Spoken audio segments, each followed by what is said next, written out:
Leon Edwards gets dominated in London. What is next for the Jamaican?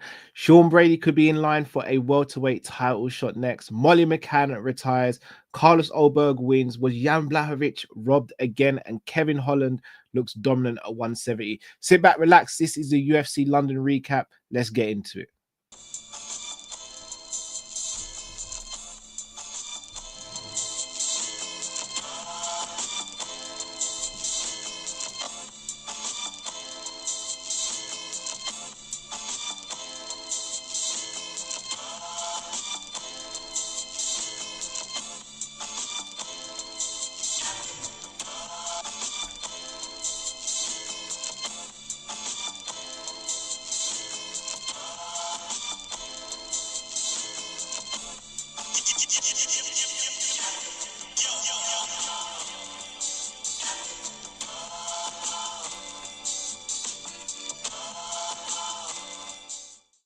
Welcome back to the show. Please do smash that like button, subscribe if you're new to the channel. Shout out to John Conway in the chat. Shout out to 420 EVA as well. Hope one as well.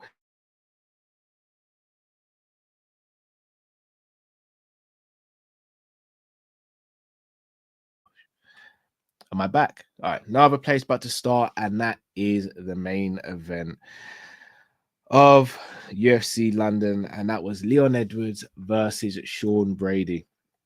Leon Edwards was coming off the back of a loss to Bilal Muhammad, in which he lost his welterweight title, and he was meant to be fighting Jack Della Maddalena, who's a striker. However, Jack was moved up to the title shot since Ratmanov was injured, and in stepped in Sean Brady, and straight away, people like myself said, that's not good. Leon versus grappler, we saw what happened in the Bilal fight. But we've also seen what happened in subsequent fights between Leon and Colby and Leon and Usman as well, especially the third Usman fight where Usman really struggled to take Leon down. However, this time, I looked at it and I thought, and I said it, if Leon doesn't get into a flow state early in the fight, he's got no chance. And I did say I wanted Leon to win, obviously. I did say out loud he was going to win, but behind the scenes to Luke and Jay, I did say it weren't going to happen, man. And I did say he would get stopped. I even spoke to Matt about it, I think maybe on Friday or Saturday even. Not good, man. And it's one thing losing. It's one thing losing, and I don't know. Leon didn't seem like he wanted to be in there. After the first round where he got taken down towards the end, and then the start of the second round where Sean just walked over to him and just took him down with ease almost, it was like, oh, this isn't going well. And then he started to get a little rhythm in the third round, then goes for a takedown and gets stuffed, and then he ends up on the bottom. And it's like, Leon, what you doing, man? Where's your fight IQ? You're so much better than this. And then subsequently gets submitted in the fourth round. Now, obviously, since then, everyone's coming out saying, look, he's fraud checked, he's washed, worst welterweight champion of all time. I think that's really harsh. And this is the problem with the internet and how quickly things move. Sometimes I think people say things flippantly without even thinking about it. And I even hate mentioning this name because it sounds like I'm being disrespectful to said person, but I'm not. But is he a worse champion than Matt Serra, for example? I would argue he's not. As in, I would say he's a better champion than Matt Serra was, for example. I know Serra lost to GSP, but he beat GSP. Edwards beat Usman and then beat Usman in the rematch and then beat Covington. Like, should that have not some bearing on what he's done? I mean, his run up to the belt as well. Should that not have some bearing on who he was at welterweight as well? Rather than just saying because he lost 2 back-to-back fights in bad fashion, by the way, that he's washed up and he's one of the worst. He's the worst welterweight champion of all time. People say he scored a lucky head kick win. I mean, he set up the head kick perfectly, he landed it. I mean, is that lucky or is that just, standing on ground and standing on business and throwing a kick that you've thrown and drilled for years, it lands, and then you beat the same person in a rematch. I think you take away the fluke aspect if you beat the person in a rematch. I understand the frustration with Leon. It's the same frustrations I have as a fan. But I do think sometimes as MMA fans, we go too far the other way and start calling people washed and fraud checked and stuff. Why can't we just sit there and give Brady his flowers? Bilal's got his flowers for the fight he had against Leon. Bilal's got his flowers. Why am I seeing more people speaking about Leon rather than Brady? There's an argument to say that the version of Brady that Leon faced on Saturday, maybe only 2 people in the division deal with that. Maybe the only 2 people in the division that deal with that is a champion Belal and Rakhmonov. There's an argument to say Rakhmonov doesn't deal with that. I mean, Ian Gary had Rakhmonov's back in their fight, and Sean Brady's a way better grappler than Ian Gary. Are we doing Brady a disservice? Brady should be ranked number 1 in the division now. And I know Rakhmonov's injured. The timescale apparently for him to be back is around July, August time. Bilal's fighting in May. You'd assume that Shavkat will get the win of JDM and Belal. You'd assume. But then that asks or leaves the question, what next for Brady? Because I don't think Brady should have to fight anyone else before getting a title shot now. Personally, I don't think he should. But does he want to wait around as well? He's on momentum now. He's had a fantastic win. He's put himself in the conversation for a title shot now.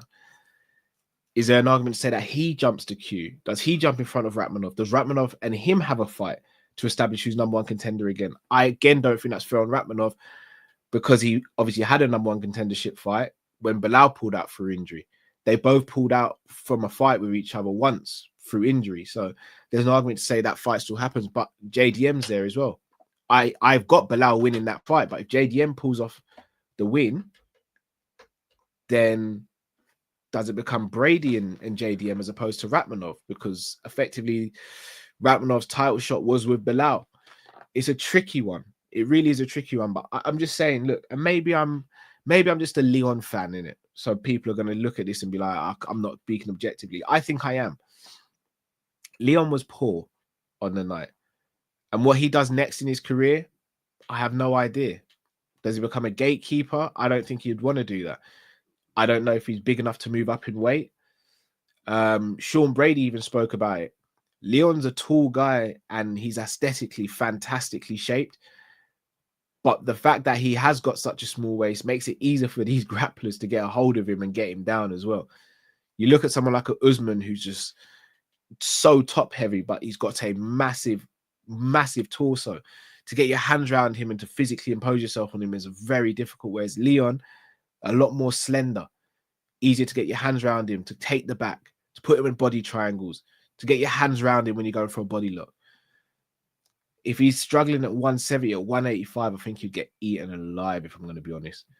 People like Duplessis would just ragdoll him. And then from a striking standpoint, you look at people like Imavov, Izzy, and I don't think he'd have a chance up there. But I do think he needs to have a mentality shift. I'm not going to side again. Another thing I've been seeing is he needs to leave his gym, and I don't agree with that. What I would say is maybe bringing some new sparring partners, or for him to travel to different gyms and become a sparring partner for other fighters.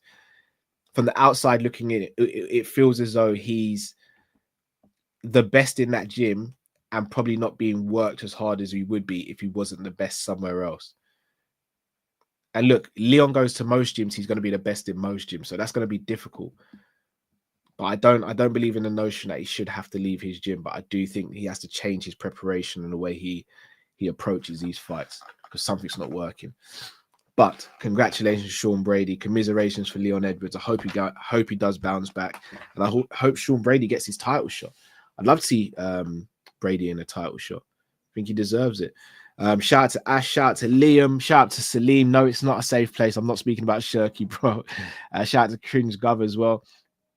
Ash, so dumb to me. We ain't got a 65 and a 75 pound division. Ash, Bro, me, Luke, and Jay have been speaking about it for the longest time. I've been speaking about it with my brother as well, who's a massive martial arts fan. And for me and him have probably been speaking about it for the last 5 or 6 years. I have no idea what holds the UFC back from doing it. I think you could make so many more super fights. You think of fighters between the 55 and the 70-pound division, how many of those would cross over into that 65-pound division? And then I think it would mean that some of the 45ers would move up to 55 and some of the 85s might move down to 75. And I know it doesn't sound like a lot of 5-pound weight jump from 75 to 70, but when you're cutting weight, it is. You look at someone like Israel Adesanya, who makes 185 comfortably. I'm not saying for anyone to risk their health. There's an argument to say you look at him, he might be able to get down to 75. I don't think he can get down to 70. 75, I think with the right dieting and preparation, I think he might be able to. You look at someone like a Kelvin Gastelum. Gastelum would have been thriving at a 175-pound division. Thriving. Could have been a great in that division. So, yeah, I still don't know, Ash. I don't get it, man. He is stuck in that division. I don't know if Leon could move down to 165. Leon's a big guy, man. He's a big guy. I've had the pleasure of meeting his brother Fabian, and he's not much smaller than his brother Fabian, and Fabian's a unit. So I don't know if that would work. But look, I'd love to see it happen. I'd love to see the 65 and 75-pound division, but don't see that happening for now.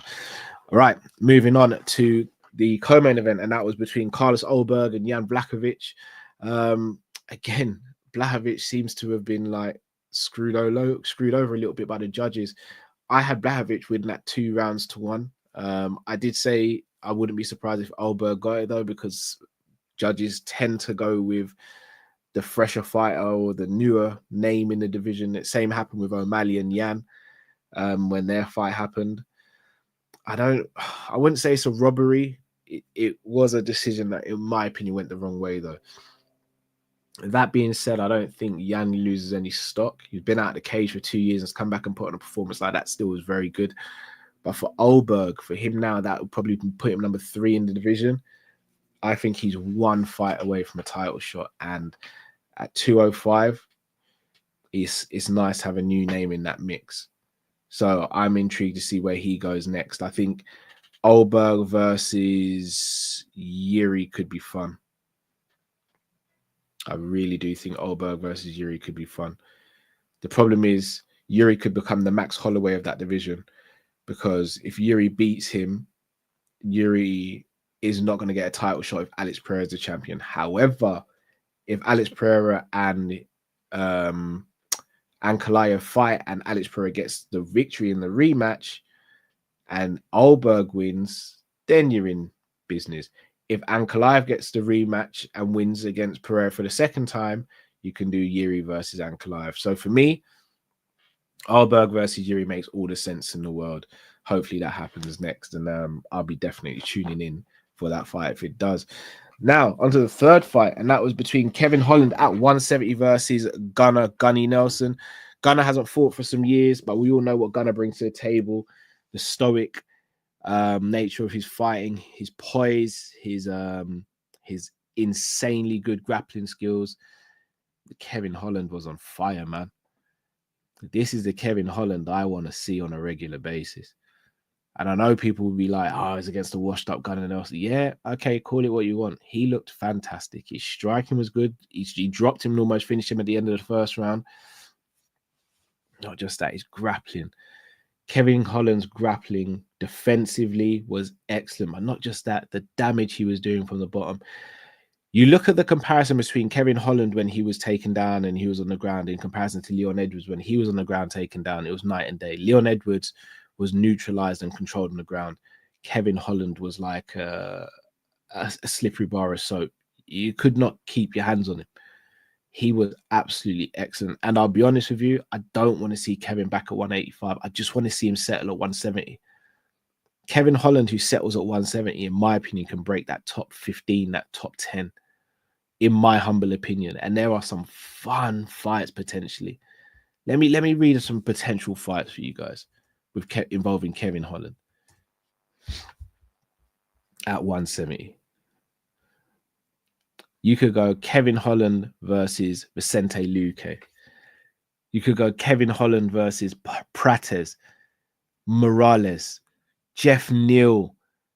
Covington, I don't think is going to take the fight. Imagine Kevin Holland versus Gilbert Burns.